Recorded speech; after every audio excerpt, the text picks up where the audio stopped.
नमस्कार मित्रांनो, HMT creator YouTube चॅनलवर आपले स्वागत आहे। आज आपण पाहणार आहोत किल्ले रायगड। आमची सह्याद्रीची भटकंती टीम आज रायगड किल्ला पाहण्यासाठी या बसमध्ये जाणार आहे। त्याआधी बसची पूजा करत आहोत, नंतर रायगडला निघणार आहोत। आज शनिवार आहे, रात्री आम्ही आता निघत आहोत। उद्या सकाळी रविवारी रायगडच्या पायथ्याशी हिरकणी गावात पोहोचणार आहोत। तिथे पोहोचल्यानंतर आंघोळ करून नाश्ता करून फॅमिली असल्या कारणाने रोपवेच्या साहाय्याने गडावर पोहोचणार व गाईडच्या साहाय्याने गाडीची संपूर्ण माहिती व पाहणी करणार आहोत।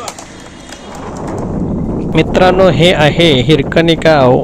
आज रविवार आहे। आम्ही आंघोळ वगैरे करून नाश्ता वगैरे करून रोपवेच्या लाईनसाठी पुढे जात आहोत।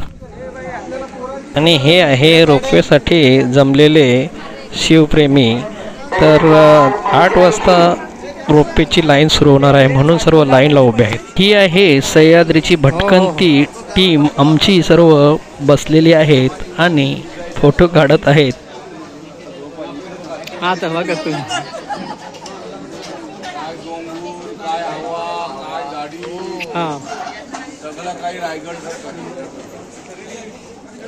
रोपवेमध्ये बसण्या अगोदर संग्रहालय पाहायला मिळतो। गडावर काय काय आहे ते आणि छत्रपती शिवाजी महाराजांचेही दर्शन होते। छत्रपती शिवाजी महाराजांचे दर्शन झाल्यानंतर गडावर कुठली ठिकाणे आहेत ते आता आपल्या समोर दर्शवलेली आहेत। कुठल्या ठिकाणी आपण जाणार आहोत ते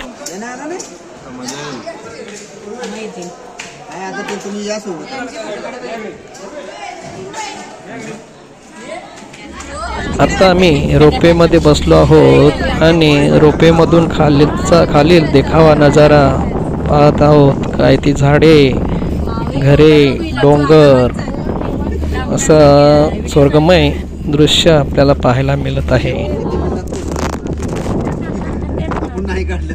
फोटो ना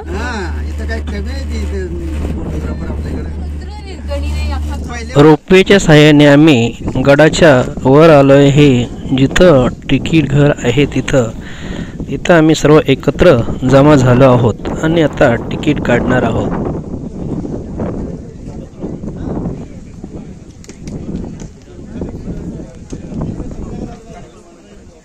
तिकीट काढून झाल्यानंतर आमची संपूर्ण टीम ही मेना दरवाजातून गडावर चालली आहे। त्याचबरोबर गडाचा इतिहास माहिती करून घेण्यासाठी आम्ही एक गाईडही बरोबर घेतला आहे। छत्रपती शिवाजी महाराज की जय।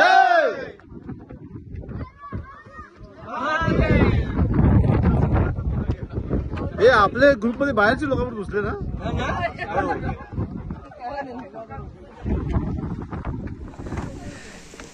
रवी माकड बसलाय बघ। एक मिनिट हा घ्या ना, बस वरिष्ठ माणूस आहे। समोर दिसत आहे हा आहे मेना दरवाजा आणि आता आपल्याला गाईड माहिती सांगणार आहे। छत्रपती श्री शिवरायांच्या पदस्पर्शाने पावन झालेल्या पुण्यभूमीस मी संदीप ढवळे आपलं सर्वांचं सहर्ष स्वागत करतो। नमस्कार, जय शिवराय। त्या रायगडावरती तुम्ही आलात। खरं तर म्हटलं पाहिजे की जीवनात आलेल्या प्रत्येक मनुष्याने एकदा तरी रायगडवारी ही केली पाहिजे आणि येऊन छत्रपतींच्या सिंहासनासमोर समाधीसमोर येऊन नतमस्तक व्हायला पाहिजे, मानाचा मुजरा झाला पाहिजे। म्हणून तर ते कवी भूषण म्हटले होते की काशी की कला जाती मथुरा में मस्जिद वसती, अगर मेरे शिवराय न होते तो आज सुन्नत ये सबकी होती। तसंच विसरणे पाहिजे, तर त्या राष्ट्रमाता राजांचा राज्याभिषेक सोहळा याच गडावरती संपन्न झाला। शिवाय नको पाहायला पाहिजे होता तो दिवस देखील याच रायगडाच्या पदरी पडला की महाराष्ट्राचा सूर्य मावळला, महाराष्ट्र मोठा झाला। महाराजांनी आपला अखेरचा श्वास 3 एप्रिल 1680 ला या इसवी सन 1656 ला छत्रपतींचं वाढतं स्वराज्य, वाढतं साम्राज्य विस्तार लक्षात घेता पुण्यामधील वेल्हा तालुक्यातील किल्ला राजगड किल्ला स्वराज्याची पहिली राजधानी राजाला आपण। मग राजांची राजधानी गेली की कोकणातला एक डोंगर रायरी नावाचा अर्थात आपला रायगड राजधानीच्या अतिशय महत्वाचा किल्ला। पाहतात हा डोंगर हा किल्ला जमिनीच्या छतावर जिथले आदिलशाही सरदार यांच्या ताब्यामध्ये असताना महाराजांनी थेट पत्रव्यवहार केला मोऱ्यांना। मोरे तुम्ही आमच्यात आमच्या स्वराज्यात येऊन शामिल व्हा. पण म्हणतात ना की मोरे फार उर्मट. राजाला त्या पत्राचा उलट जबाब देण्यात आला की स्वतःच राजे म्हणून घेणारे आपण कोण. या जावळी प्रांताचे खरे राजे तर आम्हीच आहोत. याल जावळी तर चाल गवळी, अन्यथा आमचा दारूचा तो तुमच्यासाठी सज्ज. मोरे आणि राजाला युद्धाचा सूर्याजी कांबळे यांच्या नेतृत्वामध्ये महाराजांनी जावळीवर आक्रमण केलं. जावळीच्या चंद्रा मोरेचे भाऊ हनुमंतराव मोरे त्यांना मारलं गेलं. भावाचा मृतदेह पाहून जावळीचे चंद्रा मोरे राजांना शरण आले. गडमरणेच्या गडशिवरायांच्या ताब्यात रायगडाचा आणि महाराजांनी रायगड ही नवी स्वराज्याची राजधानी. आता विचार करा की रायगडच राजधानीसाठी का हा प्रश्न येणार. रायगड हा खऱ्या अर्थाने कोकणामध्ये वसलेला. आता कोकणामध्ये वसला असला दर्याजवळ समुद्रावर आज इंडियन नेव्ही ही छत्रपती श्री शिवाजी महाराजांना God of father of Indian navy म्हटलं. म्हणजे दर्यावर रक्षण कसं करायचं हे आपल्या राज्याने 400 वर्षापूर्वी. शिवाय रायगडाला एक भौगोलिक स्थान प्राप्त झाले. या रायगडाला चारी बाजूने सह्याद्रीच्या रांगाने वेढलेलं आहे. परंतु आश्चर्याची गोष्ट अशी आहे का कुठली सह्याद्रीची रांग रायगडाला आपल्या अटॅच झालेली आहे. हा रायगड शिवलिंगासारखा आहे. हा रायगड कमळाच्या कलीसारखा आहे. स्वतंत्र किल्ला आहे. शिवाय पावसाळ्यामध्ये काळ सावित्री गांधारी 3 नदीने रायगडाला वेढली. त्या रायगडाची समुद्र सपाटीपासूनची उंची ही 2851 फूट आहे. जे की पायथ्यापासून वरती आला हे 1350 फूट 870 मीटर. त्या रायगडाला काही शुभक्त असेल की पूर्णतः प्रदक्षिण मानतात. ही पूर्ण प्रदक्षिणा 16 किलोमीटरची पूर्ण प्रदक्षिणा आहे.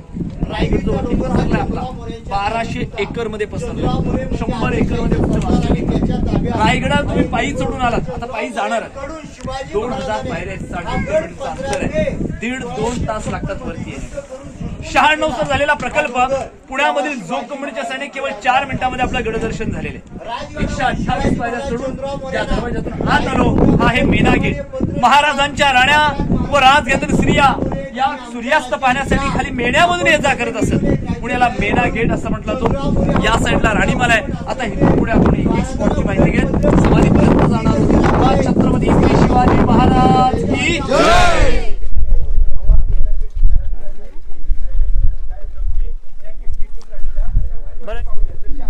हे पहा ज्या वास्तूमध्ये आपण आलेलो आहोत हा आहे राणी महाल. छत्रपती श्री शिवाजी महाराजांना 8 राण्या होत्या. सोयराबाई, पुतळाबाई, काशीबाई, सईबाई, गुणवंतबाई, लक्ष्मीबाई, सकवाराबाई आणि सगुणाबाई. सांगितल्यानंतर आश्चर्य आपला वाटतं की महाराजांना 8 राण्या. परंतु ज्यांचं वाचन कमी असतं, ज्यांना इतिहासाविषयी आवड कमी असते त्यांना आश्चर्य वाटतं. परंतु यामागे एक राजकीय हेतू होता. साम्राज्य विस्ताराची यामागे कल्पना होती की या महाराष्ट्रात मातबगार सरदार घराणे होते. मोहिते, निंबाळकर, गायकवाड, शिर्के, देशमुख, विचार, इंगळे नामवंत सरदार घराण्याशी सोयरी संबंध जोडावेत, नातेगोती जोडावेत म्हणून महाराजांनी 8 राण्या केल्या होत्या. परंतु 8 राण्यापैकी राजधानी रायगडावरती मात्र 6 राण्यांचे 6 माळेत. प्रश्न उपस्थित राहतो की उर्वरित 2 राण्या कुठं होत्या. तर सहीबाईंचं निधन हे राजगडावरती झालं होतं. शंभूराजे अवघे 2 वर्षाचे असताना. दुर्दैवाने सहीबाईने कधी रायगड पाहिलाच नाही. दुसऱ्या होत्या पुतला राणी, 3 नंबरच्या पत्नी. त्या खाली पाचाडगावमध्ये राष्ट्रमाता राजमाता जिजाऊंच्या सेवेसाठी खाली पाचाडगावमध्ये राहत होत्या. उतरत्या वयामुळे रायगडाचं वातावरण त्यांना सहन नव्हतं. 9 एकरमध्ये खाली पाचाडगावमध्ये त्यांचा वाडा आहे आणि त्या पाचाडगावमध्ये राहतात. मग त्यांच्या सेवेसाठी पुतला राणी साहेब खाली पाचाडगावमध्ये राहत असत. मग गडावरती एक राणीचा एक माल 6 माल एक लेवलमध्ये एकसारखे दिसतात. याच्यावर उतरत्या नळीची कवळं आणि सागवानी लाकडाचं छत होतं. हे गेलं कुठं? महाराष्ट्रातील हर एक गडकिल्ल्यांची आपल्याला हीच अवस्था पाहायला मिळते. लोक काही गडावरती येतात आणि गुणगान काय, अरे आपलं पडलेलं आहे. आणि त्या राजस्थान मात्र जसेच्या तसेच. पण कोणी जाणून घेण्याचा प्रयत्न करत नाही का? तर मराठ्यांनी इंग्रजांना शेवटपर्यंत लढा दिला होता. पण ही मराठ्यांची जात होती. मराठे कधी कुणासमोर झुकले नाहीत, कधी कुणासमोर वाकले नाहीत आणि कधी कुणाला शरण गेले नाहीत. म्हणून महाराष्ट्रातील हर एक गड इंग्रजांनी काय केलं, प्रेरणास्थान काय, महाराष्ट्रातील गडकिल्ले, छत्रपतींचा इतिहास. म्हणून या रायगडावरती दिनांक 10 मे 1818 इंग्रजांचे 2 अधिकारी कर्नल प्रॉस्पर आणि मेजर हॉल रोपणे येत असताना उजव्या साईडला खालच्या साईडला वरती येत असताना पोटल्याचा डोंगर आहे बघा, आडवा डोंगर. हा या पोटल्याच्या डोंगरावरून गडाच्या दारूच्या कोटावरती तोफेंचा मारा केला। मारा इतका प्रचंड ठरला की आपला रायगड 11 दिवस जळत होता। जे काही सागवानी लाकडाचं छत आणि उतरतानाची कौल ती पूर्णतः जळून गेलेली आहेत। सध्या रायगड हा आर्किओलॉजिकल डिपार्टमेंट ऑफ इंडिया भारतीय पुरातत्व विभागाच्या ताब्यामध्ये केलं। इथून पुढे आपण गड पाहणार, परंतु रायगड पाहत असताना येणाऱ्या प्रत्येक शुभभक्ताला आम्ही हात जोडून विनंती करतो की आपला रायगड आहे, कुठला पिकनिक पॉइंट नाहीये। छत्रपतींचा राजधानी किल्ला आहे आणि या राजधानीचा आपल्या येणाऱ्या शुभभक्तांना याचं पावित्र्य राखायचंय। आपल्याकडे असणारा कुठल्या प्रकारचा कचरा या ठिकाणी कचरापेटीमध्येच टाकायचा आहे। अनेक ठिकाणी आपल्याला चपला खाली काढून दर्शनासाठी वरती जायचंय। आम्ही तर म्हणतो भरलेली बॉटल घेऊन जर का आपण गड चढू शकतो तर रिकामी झालेली बॉटल घेऊन गड उतरलं देखील पाहिजे का आपला कचरा इतर टाकणं। अशा दृष्टिकोनातून आपण रायगड पाहूया। आता राणीमहालाची रचना बघा, साईडनी ही भिंत दिसते ना, याला संरक्षण भिंत, आपण याला जुना शब्द कोट म्हणून म्हटलं जातं। पुढचा दिवाणे खास आणि पाठी पाहायला जायचे तुम्हाला ती 400 वर्षापूर्वीची अटॅच टॉयलेट सिस्टम। या जगात 2च टॉयलेट सिस्टम आहेत, वेस्टर्न आणि इंडियन। इंडियन इथूनच जगाला गेलेली आहे। एकाची रचना पाहून या आपण।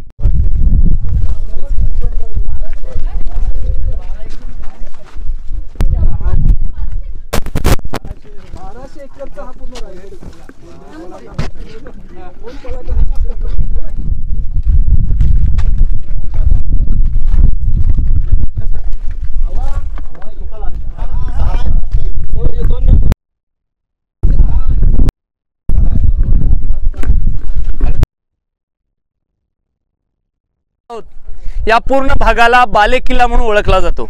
आता बालेकिल्ला म्हणजे काय, तर बालेकिल्ला म्हणजे गडातील सर्वात उंचचं ठिकाण, सर्वात महत्त्वाचं ठिकाण। ज्या बालेकिल्ल्यामध्ये आपल्याला अष्टप्रधान राणीवास, दरबार, सभा, नगरखाना या महत्त्वपूर्ण इमारती पाहाव्यास मिळतात। त्यापैकी आपण एक पाहिलं ते म्हणजे राणी महाल। खालच्या साईडला उजव्या हाताला आहेत अष्टप्रधानांचे वाडे। महाराजांचं अष्टप्रधान मंत्रिमंडळ होतं। मग याच ठिकाणी बाळाजी, अवजी, रामचंद्र, नीलकंठ, मोरपंत, पिंगळे, हंबीराम, मोहिते, निराजी, रावजी, रामचंद्र, त्रिंबक, अनाजी हे मंत्री राहत होते। मग जवळपास इथून गड किल्ल्यांची कागदोपत्री व्यवहार केला जात होता। या साईडला बॅरिकेडवाला जाळीवाला दिसतं ना, हे आहे धान्य कोठार। स्वराज्याचं कोठार कोल्हापूरमध्ये किल्ला, पन्हाळा किल्ला, गंगा, यमुना, सरस्वती 3 धान्याची गोडाऊन त्या ठिकाणी। स्वराज्यावरती काय संकट आलं का तिथून धान्य सप्लाय स्वराज्यावर पाठवलं जायचं। पण समजा यदा कदाचित शत्रूने रायगडाला तह घातला, रायगडाला वेढा घातला, ते तिथून आलेले धान्य गडावर येऊ शकत नाही। मग अशा प्रसंगाला रिझर्व्ह इमर्जन्सीसाठी हा धान्य साठा वापरला जायचा। एक 22 फूट खोल, एक 20 फूट खोल, एक 15 फूट खाली खोल आहे, वर्षभर पुरेल असा स्टोअर केला जायचा। हा चौथरा आहे दासीवाटा, नोकर चाकर राहण्याची जागा। आता आपण एक मार्गे फक्त विनंती अशी की पाहून घ्या, नंतर तुम्ही येताना या पायी उतरणार आहात, तुम्ही पायी उतरणार आहात ना, येताना फोटो वगैरे काढून घ्या। गडावरती गर्दी कमी आहे तर निवांत ऐकता येईल, माहिती सर्व ऐकता येईल। एक फक्त लाईन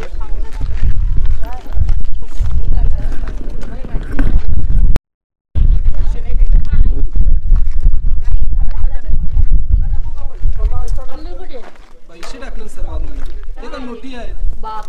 हा दर्शन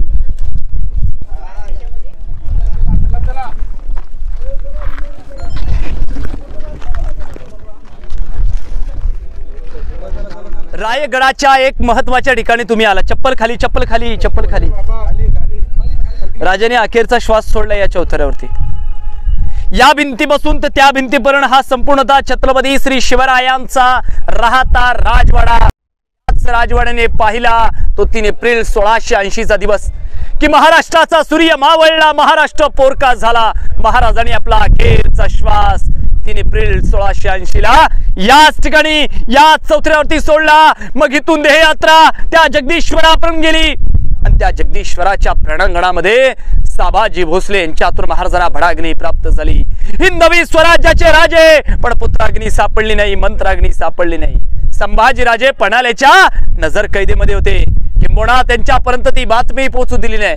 मग राजाराम महाराज रायगडावर होते, राजाराम महाराजांच्या हातून अग्नी द्यायची होती, पण राजाराम महाराजांचा मंच, आता मंचावरून करायचं म्हणजे मुंज करावं लागते, अग्नी द्यायची म्हणते तर मुंडन करावं लागतं, आणि मुंडन करायचं म्हणजे तर वर्षभर दुःख। या कारणास्तव सावत्र भडाग्नी प्राप्त झाली। असा हा राजांचा पूर्णत्व दुमजली इमारतीचा राहता राजवाडा। या राजवाड्यामध्ये 4 चौथऱ्यात 1 नंबरचा दिवाणे खास, 2 नंबरचा सचिवालय, 3 नंबरचा स्वयंपाकघर आणि हा राजांचा क्षयरूम, आराम करण्याचं ठिकाण। या ठिकाणी हे पिण्याचं पाण्याचं ठिकाण, डाव्या साईडला हे स्नानगृह बाटप आहे। समोर जो दरवाजा दिसतो रस्ता आपण त्या साईडने आपण दाखवणार आहोत। त्याच्या पलीकडे तिकडे टांगसाल मिंट, स्वतःची करन्सी, कॉइन्स, नाणी, शिवराय सुवर्णहोड आणि अष्टकोणाची राजमुद्रा ती या राजधानी रायगडावरती घडवली जात होती।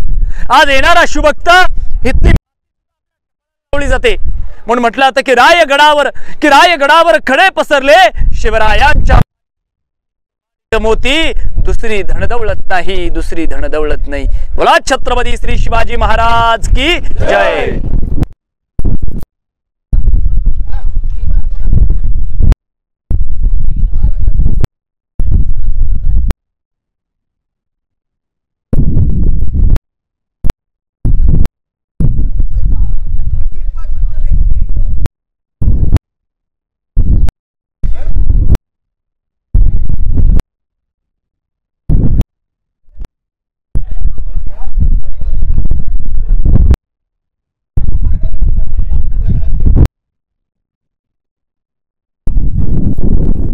खळबतखाना चेंबर फॉर सिक्रेट डिस्कशन या स्वराज्याचे, या राज्याचे गुप्तहेर होते बहिरूपी बहिर्जी नाईक। अनेक राज्यात जात होते, त्या राज्याचा वेषांतर करत होते। मग आपल्या स्वराज्याविषयी, मग आपल्या राज्याविषयी, मग आपल्या महाराजांविषयी काय चर्चा चाललेली आहे ही चर्चा आणून राजाने या खोलीच्या आतमध्ये सांगितली जायची। पण आता ती चर्चा कशी असावी तर ती बहिर्जींसारखी असावी। का तर आपले पती हे स्वराज्याचे गुप्तहेर आहेत। हे घरातल्या त्यांच्या पत्नीला पण माहिती नव्हतं की माझे पती स्वराज्याचे गुप्तहेर आहेत। औरंगजेबाच्या दरबारात पण गेले होते, औरंगजेबाला कवाली ऐकवली आणि त्याच्या दाढीला हात लावून येणारी पहिली व्यक्ती बहिर्जी नाईक होती। म्हणून तर राजे म्हणायचे माझ्या तिसरा डोळा कोण तर गुप्तहेर खात्याचे बहिर्जी। तसंच खाली या गोल इमारती दिसत बघा, अशा खालच्या साईडला दोन आहेत आणि ही एक, हे आहे विजयी स्तंभ। या विजयी स्तंभाचं कारण हे 7 मजली होतं आणि याच्या 7व्या मजल्यावर ज्या दिवस राजाने कुठल्या गडावर विजय मिळवला, विजयी प्राप्त केला तर 7व्या मजल्यावर एक भगवा ध्वज फडकायचा, जेणेकरून या रायगडावरून 96 गावाने 8 गड किल्ले दिसतात। या 96 गावाने 8 गड किल्ल्याचा स्वराज्यात आलेला आहे। तसंच समोर एक कडा दिसतो बघा खालच्या साईडला, आपण जाणार आहोत। ही लोक आता बाजूला झालीत का तिथनं तुम्हाला दाखवतो। तो कडा हिरकणीचा कडा, ज्या गावात तुम्ही फ्रेश झालात, गाडीतून खाली उतरलात, रोपेचं तिकीट काढलं, ट्रॉलीत बसलात, त्या गावाचं नाव आहे मात्र हिरकणी वाडी। आणि ज्या कड्याने रोपेनी वर आलात तो पश्चिमेचा कडा, हिरकणीचा कडा। हिरा नावाची गळण त्याच कड्यावरून खाली उतरली। म्हणून या मातेची कथा एका जुन्या ओळीमध्ये मी आपल्या समोर सादर करत आहे। ती कथा अशी आहे बघा की रायगडावर राजधानती होती शिवछत्रपतींची, आणि कथा सांगतो ऐकावं तेथील हिरकणी या बुरुजाची।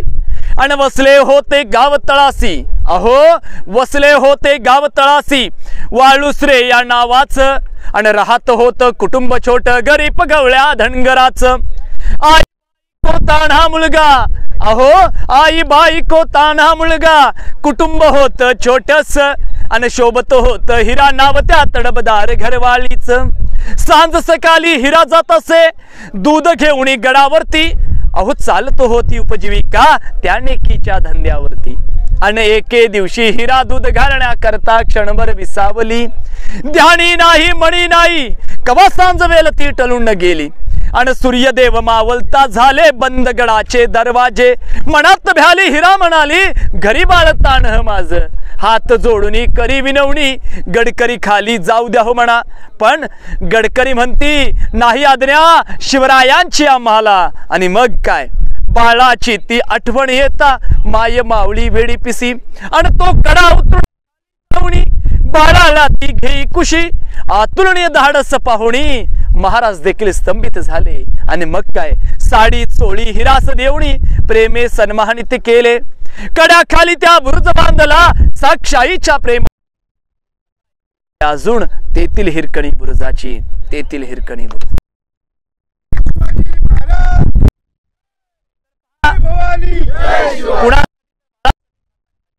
मातेची कथा मी तुम्हाला ऐकवली 400 वर्षानंतर, तुम्ही ती ऐकली, ती कुणामुळे ऐकली तर छत्रपती श्री शिवरायांमुळे।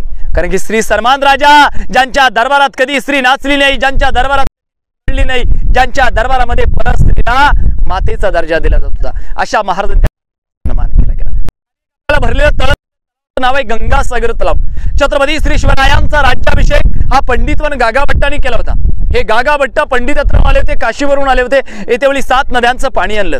7 नद्यांचं पाणी महाराजांना प्यायला दिलं, अभिषेक घातला आणि उर्वरित पाणी त्या तलावात सोडलं। मग त्याचं नाव गंगासागर तलाव ठेवण्यात आलेलं आहे, जे काठापासून खाली रायगडावर येणाऱ्या असंख्य शिवभक्तांना या स्थळाचा पाण्याचा पुरवठा केला जातो। चला आता असं पण पाहून आपल्याला आज तो कलबतखाना चर्चा कक्ष जो गाईडने सांगितला तो इथे छत्रपती शिवाजी महाराज आपल्या गुप्तहेरांशी चर्चा करत असत। कलबतखाना ना गुप्तहेरखाना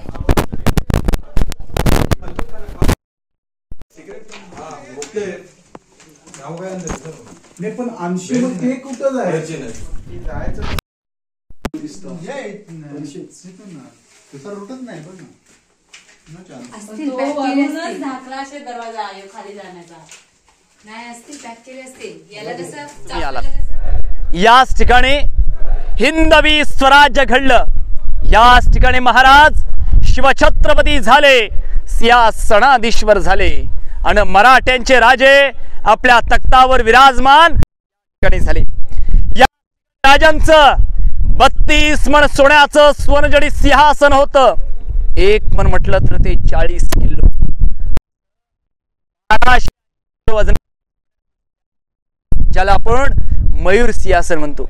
हे सिंहासन महाराजांच्या उत्तरार्धात, शंभू राजांच्या उत्तरार्धात 3 नोव्हेंबर 1689 ला औरंगजेबाचा सरदार जुल्फिकार खान, टोकन होतं इतिगत खान, या इतिगत खानाने या रायगडाला अजगरी वेढा दिला आणि या वेड्यामध्ये तो घनाने फोडून घेऊन गेला। याची प्रकृती येणाऱ्या शिवभक्तांना कळावी म्हणून 1982 या मेघडंबरीची स्थापना करण्यात आली। त्यावेळेस एका मूर्तीची पण स्थापना करण्यात आली होती, परंतु मूर्तीमध्ये काही चुका घडल्या म्हणून मूर्ती समोरच्या भागावरती होळीच्या माळावरती बसवले। मग या ठिकाणी मूर्ती नव्हती। अनेक यातना, अनेक निवेदन कोल्हापूरचे युवराज छत्रपती श्री संभाजी राजांपर्यंत पोहोचू लागली आणि अखेरकार 6 जून 2009 ला ही 600 किलो पंचधातूची मूर्ती त्यांनी या ठिकाणी अर्पण केली, या ठिकाणी बसवण्यात आली। याच ठिकाणी आपल्या राजांचा राज्य शाळा महाविद्यालयामध्ये किंवा आपल्या घरी आपण राज्याभिषेकाची फ्रेम पाहत आलो, ती जरा आपल्या कल्पनेसमोर ना, आपल्या नजरेसमोर ना, कारण साक्षात आज तुम्ही त्याच दरबारामध्ये उपस्थित आहात। आज तो दरबार नटवला होता, थटवला होता। पैठणी कापडाचे पडदे पांगवले, त्या मशाली पेटल्या होत्या आणि या मशालीच्या उजेडात या दरबारामध्ये 6000 मंडळींची उपस्थिती होती। मावळ्याने भगवे पेटे परिधान केले होते, कमरेला शाली गुंडाळल्या होत्या आणि आपल्या पिलदार मिशांना पिल देत मावळे आतुरतेने वाट पाहत होते की आज माझ्या राजांचा राज्याभिषेक होणार। अखेरकार तो दिवस उजळला। 6 जून 1674 सकाळी 5 वाजल्यापासून या गडावर सनई, चौघडे, नगारे, तुतारे, ढोल ताशा वाजू लागले। जो तो आनंदाने ढवळत होता, आज आमचे राजे छत्रपती होणार, आज आमचा देव आमच्या देवळामध्ये विराजमान होणार। अखेरकार तो दिवस उजळला। सकाळी 5 वाजल्यापासून महाराज स्नान आटोपलं, शाही पोशाख परिधान केला आणि अंबारीमधून महाराज जगदीश्वराच्या अभिषेकासाठी निघाले। साक्षात शिवशंकराचा अवतार शिवभक्त जगदीश्वराचा अभिषेक आटोपला। गडदैवता शिरकाई मातेला वंदन केलं, भवानी मातेला वंदन केलं, ग्रामदेवता झोळाई मातेला वंदन केलं आणि अंबारीमधून महाराजांची मिरवणूक या नगारखान्यापाशी झाली। राजा अंबारीमधून खाली उतरले, 7 सुवासन राजांची ओवाळणी केली, राजांनी ओवाळणी स्वीकारली। राजाने आपली पावले या दरबारामध्ये पडताच या ठिकाणी बसलेली 6000 मंडळी उठून उभी राहिली आणि हिंद राजांना बाणाचा मुजरा होतो, मुद्रा स्वीकारला। हातामध्ये तलवार, गळ्यामध्ये माळा, डोक्यावरती जिरडोप, कपाली चंद्रकोर। या रूपदार दिखणाऱ्या राजांचा प्रवेश त्या सिंहासनाच्या पायरीशी जाऊन थांबतो। महाराज चढले, नजर त्यांची त्या सिंहासनावर पडली, नजर भरलेल्या रयतेवर पडली, नजर तानाजी मालुसरेंच्या वीर पत्नीवर पडली आणि आऊ साहेबांना महाराज काय म्हणाले, आऊ साहेब या पहिली पायरी चढत असता आम्हास आमचे स्वराज्याचे बलिदान दिलेल्या मावळ्यांची आठवण झाली, अंतकरण भरून आलं। स्वराज्याची ती दुसरी पायरी चढत असताना राजांना तानाजी मालुसरेंची आठवण होते की आधी लगीन त्या कोंढाण्याचं मग माझ्या रायबाचं असा म्हणणारा माझा जीवा भाऊ आज या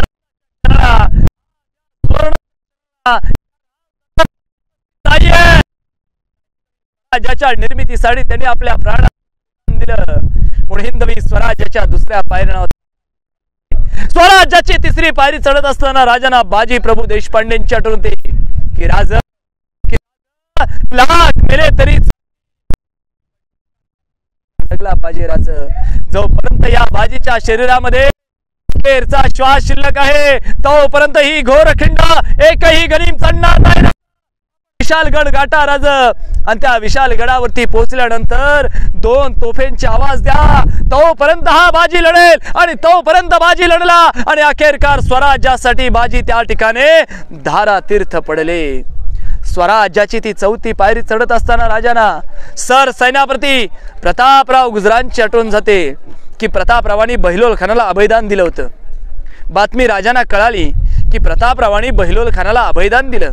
राजाने पत्र प्रतापरावांना पाठवलं आणि त्या पत्रामध्ये लिहिलं की प्रतापराव, आम्ही तर तुम्हाला सर सेनापती म्हणून पाठवलं होतं पण तुम्ही तर तिथं पाटीलकी निभवलीत. हा अभयदान दिलेला बहिलोल खान पुन्हा स्वराज्यावरती चाल करून येणार. आणि तसंच घडलं. अभयदान दिलेला बहिलोल खान 15,000ची सैन्य घेऊन पुन्हा स्वराज्यावरती चाल करून आला. प्रतापरावांना पटलं, अरे माझ्या राजाने तर खरंच सांगितलं होतं. मग काय निवडक आपले 6 सवंगडी वेळात मराठे वीर दौडले 7. 15,000 विरुद्ध 7 लढाई झाली. एकाएकाने 300 जणांना कापलं गेलं आणि स्वराज्याचा सरसेनापती त्या ठिकाणी धारा तीर्थ पडला. राज्याभिषेकाला लगबग चालू असताना, राज्याभिषेकाला अवघे 3 महिने शिल्लक असताना स्वराज्याचा सरसेनापती निघून जात आहे. किती दुःख झालं असेल राजांना. स्वराज्याची ती 5वी पायरी चढत असताना राजांना मुरारबाजी देशपांडेंची आठवण होते की पुरंदराची लढाई झाली आणि त्या पुरंदराच्या लढाईमध्ये शरीरापासून मुंडकं अलग झालं मुरारबाजी देशपांड्यांचं आणि तरी देखील धड फक्त तलवाऱ्या घेऊन लढत होते. शत्रूने पाहिल्यानंतर शत्रू काय म्हणाला, या अल्लाह या आदमी है या शैतान है, बिना मुंडक्याचे स्वराज्यासाठी लढत होते. स्वराज्याची ती 6वी पायरी चढत असताना राजांना शिवा काशीदांची आठवण होते. राज जन्माला जरी शिवा काशीद म्हणून आलो असेल पण मरताना या शरीरावर छत्रपती श्री शिवरायांचे वस्त्र घालून मरत आहे. यापेक्षा मृत्यू काय असणार आहे राज. म्हणून हसत हसत मृत्यूच्या दारामध्ये जाणारा माझा शिवा काशीद बाजी पासलकर या स्वराज्यासाठी बलिदान दिलेल्या हर एक योद्ध्याची, हर एक मावळ्याची आठवण झाली. अंतकर्ण भरून आलं. पावलं लटकडायला लागलीत राजांची आणि उदर अंतकर्ण राजे त्या हिंदुस्थानाच्या तख्तावरती विराजमान झाले. आणि मग दरबारामध्ये ललकारी घडते की प्रौढ प्रताप पुरंदर क्षत्रिय कुलवंश सिंहासनाधीश्वर महाराजाधिराज राजेश्वर छत्रपती श्री शिवाजी महाराज की हर हर. अशा तऱ्हेने शिवरायांचा शिवराज्याभिषेक सोहळा या दरबारामध्ये संपन्न झाला. म्हणून म्हणतात की झुकल्या वाकल्या गर्विष्ठपणा या शिवमंदिरी. अरे एकदा तरी रायगडी येणं भाग आहे. छायाचित्र तुमच्या कल्पनेसमोर नक्कीच उभं राहिलेलं आहे. त्यामध्ये तुम्हाला एक इंग्रज वकील दिसतोय काऊ कॅप घालून. पहिला इंग्रज जो मराठी राजासमोर झुकला वाकला मानाचा मुजरा केला. प्रश्न उपस्थित झाला त्याला, अरे मी तर 2 पायाचा मनुष्य, माझी या गडावर येताना दमछाक झाली, मग शिवाजी राजांनी 4 पायाच्या बलाढ्य हत्ती या गडावर आणले कसे काय. राजे दूरदृष्टीचे राजे गणिमी काव्याचे राजाने काय केलं होतं बरं का, हत्तींची पिल्ल ही पालखीमध्ये गडावर आणलीत, त्यांचं पालन पोषण केलं आणि मोठे करून त्यांचा राज्याभिषेकासाठी उपयोग केला. राजांची दूरदृष्टी होती, लहानाचं मोठं होतं का मोठ्याचं लहान होतं. अशा प्रकारे हत्ती गडावर आणले गेले. स्वप्नच राहून गेलं कोणतं की जब तक मराठों पर मैं अपना मुगलिया परचम नहीं लहराऊंगा तब तक मैं ये बादशाही पगड़ी पहनूंगा नहीं. म्हणून बादशाही पगडीचा त्याग करून आलेला दिल्लीवरून औरंगजेब परत दिल्लीमध्ये बादशाही पगडी घालायला गेला का खुलताबाद संभाजीनगर मध्ये दफन झाला. पण मरता मरता काय म्हणाला होता, ऐ मेरी बेगम तूने उस शंभू जैसी एक भी औलाद मेरे जलील खाने में पैदा की होती तो आज दक्खन तो क्या पूरी दुनिया पे मैं राज करता. क्योंकि शेर शिवाजी के थे छावे महापराक्रमी केवल और केवल एक ही शंभू राजे थे. मोजीने अरे विश्वास नसेल बसत तर पहा चालून पाहणे आमच्या इतिहासाची. गिनीज बुक ऑफ वर्ल्ड रेकॉर्डमध्ये कमी वयामध्ये सर्वाधिक जास्त लढाई करणे आणि एकाही लढाईमध्ये हार नसणारे नोंद असणारे धर्मवीर छत्रपती श्री संभाजीराजे. 18 भाषांचं ज्ञान असणारे संभाजीराजे. 14व्या वर्षी बुद्धभूषण नावाचा संस्कृतमध्ये ग्रंथ लिहिणारे संभाजीराजे. आज आपण इंडियन नेव्ही पाहिले की गॉड ऑफ फादर ऑफ म्हटलं जातं शिवाजीराजांना, म्हणजे तरंगत तोफखाना तयार करणारे संभाजीराजे. आज आपण गुगल मॅप पाहतो, म्हणजे मॅप करून लढाई करणारे पहिले योद्धे धर्मवीर छत्रपती श्री संभाजीराजे. आणि भूतलावर कुठल्याही योद्ध्याला जमलं नाही तो म्हणजे घोडा एका पायावर उभा करणे, ते होते धर्मवीर छत्रपती श्री संभाजीराजे. आयु मिळालं अवघं 32 वर्षाचं. अजून 10 वर्ष जर भेटलं असतं ना तर इंग्रज या राज्यात काय, इंग्रज या देशातच आले नसते. हे 200 याचा आकार आपल्याला गेट ऑफ इंडिया सारखा दिसत आहे, पण हा गेट ऑफ इंडिया सारखा दिसत नाही, तो गेट ऑफ इंडिया याच्यासारखा दिसतो. इंग्रज आले, प्रकृती चोरली आणि मुंबईमध्ये जाऊन गेट ऑफ इंडियाची निर्मिती केली. या दरबारामध्ये जर शांततेच्या वेळेला जर कधी आलात, आपल्यापैकी काही जणांना माहिती असेल, इथे एक ध्वनी चमत्कार लपलेला आहे. शिवाजी महाराजांच्या काळामध्ये स्पीकर, लाईट, माईक काही नव्हतं, पण असं काही वास्तुशास्त्र होतं की दरबारामध्ये कुठे काही कुजबूज झाली तर थेट ती राजांना कळायची आणि महाराज काय बोलले तर ते प्रजेला ऐकायचं. वैशिष्ट्य म्हणजे आज 400 वर्षानंतर आम्ही खूप वेळा इथं प्रयोग केलेला आहे, पण शांतता असावी लागते. इथून जरी कागद जरी फाडला, इथून जरी टिचकी वाजवली तरी तो आवाज आजही तिथपर्यंत जातो. तज्ज्ञ लोकांचा दावा चाललाय कशामुळे येत असावा आवाज. काही तज्ज्ञ लोकांचा दावा चाललाय दरबारमध्ये अशा अवस्थेमध्ये असणारा हा खडक, दरबारामध्ये असा खडक का मध्येच. काही तज्ञ लोक म्हणतात की गडपूजनासाठी जो खडक उंची असावी ती इथून स्टार्ट होते म्हणून ठेवला असावा. काही तज्ञ लोकांचा दावा चालला की महाराजांनी स्वराज्य हाताच्या बोटावरती मोजू एवढ्या दिवसात हे स्वराज्य घडलेलं आहे, ही कामं चालू होती आणि नंतर लगेच जून 1674ला जिजाऊंचं निधन होतं. प्रतापगडावरती घोड्यांच्या पागा गळतात, राजांच्या जिराडोबावरती असणारा हिरा गळून पडतो. अपशकुन राजांच्या मागे लागले म्हणून नंतर करता करता तो तसाच राहून गेला असावा. काही तज्ञ लोकांचा दावा चाललाय हा आवाज आला ऐकायला, हा आवाज खडकामुळे येतो तर या खडकामुळेच येतो, म्हणून अशा अवस्थेमध्ये दरबारामध्ये खडक ठेवला असावा. बोला छत्रपती श्री शिवाजी महाराज की. आता आपण पाहत आहोत होलीचा महाल. इथंच ती छत्रपती शिवाजी महाराजांची मूर्ती आहे, ज्यामध्ये काही चुका घडलेल्या आहेत. ती मूर्ती इथं आपल्याला पाहायला मिळत आहे.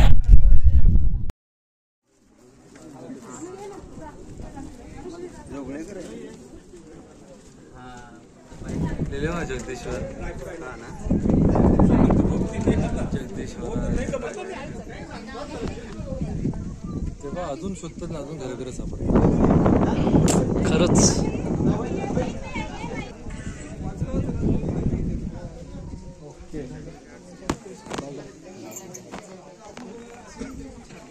शिवप्रेमी हो, आत्ताच आपण ऐकलं या स्वर्गमय रायगड किल्ल्याचा इतिहास.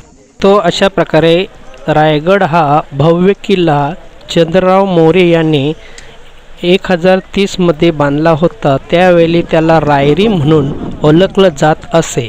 1656 छत्रपती शिवाजी महाराज यांनी तो आपल्या ताब्यात घेतला. ज्याप्रमाणे छत्रपती शिवाजी महाराजांचं या गडावर राज्याभिषेक झालं, त्याचप्रमाणे महाराज छत्रपती संभाजी राजे यांचंही राज्याभिषेक याच गडावर झालं. या किल्ल्याला राजगिरी, रायगिरी, रायरी, शिवलंका, राहीर, नंदादीप, इस्लामगड अशा अनेक नावांनीही ओळखले जाते. आता आपण पाहत आहोत हाच तो सर्वात मोठा बाजारपेठ, जिथं बाजार भरत असत.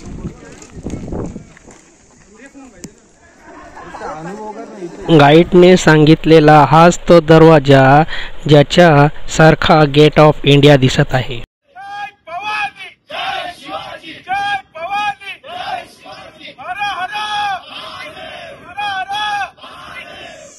हे आहे शिरकाई देवीचं मंदिर.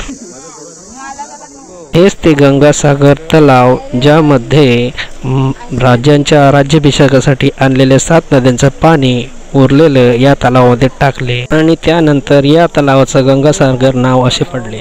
या स्वर्गमय रायगड किल्ल्याला एकूण 5 दरवाजे आहेत. महादरवाजा, पालखीचा दरवाजा, मेणाचा दरवाजा, नागार्जुन दरवाजा आणि वाघ दरवाजा. याचबरोबर राज्यसभा, राजभवन, नगारखाना, शिरकाई देऊळ, टकमक टोक, राणी वसा, जगदीश्वराचे मंदिर, बाजारपेठ, मोठमोठाले धान्याचे कोठारे अशा ऐतिहासिक ठिकाणांनी समृद्ध असा रायगड म्हणजे छत्रपती शिवाजी महाराजांची कर्तृत्वाची शान आहे.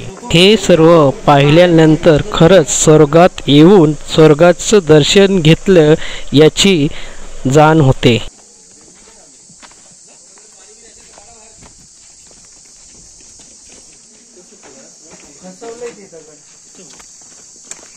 अशा प्रकारे आम्ही गड पाहून झाल्यानंतर खाली रूमवर येऊन फ्रेश होऊन राजमाता जिजाऊ माँसाहेब यांच्या समाधीचे व राजवाड्याचे दर्शन घेण्यासाठी पाचाड इथं आलो आहोत.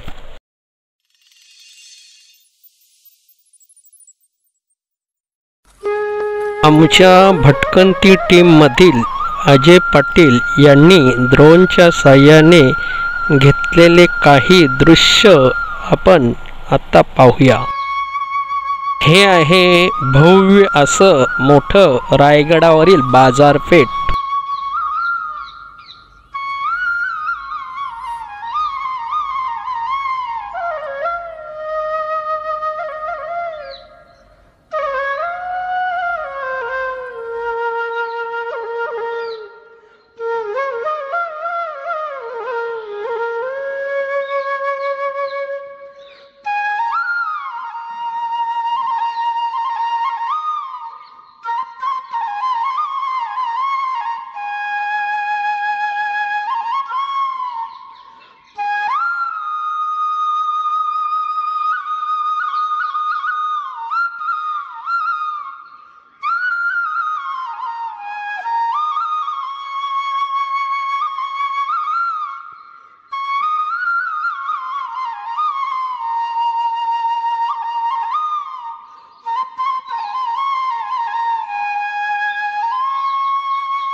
छत्रपती शिवाजी महाराज की जय. स्वर्गमय रायगड याचा व्हिडिओ पाहून तुम्हाला कसे वाटले ते सांगा व जास्तीत जास्त शेअर, लाईक, शेअर, सबस्क्राईब करा. धन्यवाद.